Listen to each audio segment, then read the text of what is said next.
Alors, après que nous avons fait le nettoyage dans les pages, on peut faire du nettoyage à l'intérieur d'une page et commencer à supprimer tout ce qu'on ne veut pas. Alors là, j'ai déjà supprimé énormément de choses dans cette page. J'y ai passé énormément de temps et il reste plein de petits détails qu'il faut supprimer un à un, ce qui est très chronophage. Ce que je vous recommande davantage, en fait, c'est d'aller dans le mode page, de créer une nouvelle page, standard par exemple. Alors on va lui donner un nom d'accueil puisque ce sera bientôt notre véritable accueil. Je mets un petit tir inférieur pour la distinguer et je vais la placer au premier plan et en faire véritablement mon accueil. Alors on va voir qu'il y a toujours des traces de la mise en forme initiale, par exemple cet arrière-plan, mais là on n'a quasiment plus rien à supprimer. Le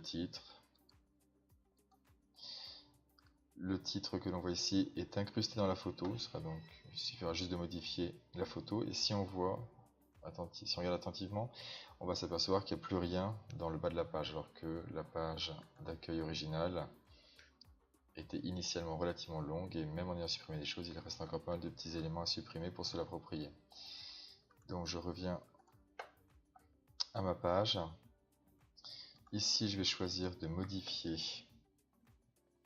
l'arrière-plan. Je vais remplacer cette image par une autre.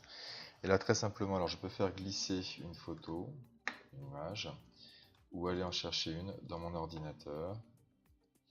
Alors, quand on crée un site, je vous recommande de mettre toutes les photos dès le départ dans le même dossier. Ça évite d'avoir à trouver des chemins d'accès à chaque insertion. Voilà, et là, je choisis donc un arrière-plan. Je le valide. Et sur celui-ci, je vais maintenant pouvoir faire glisser des éléments.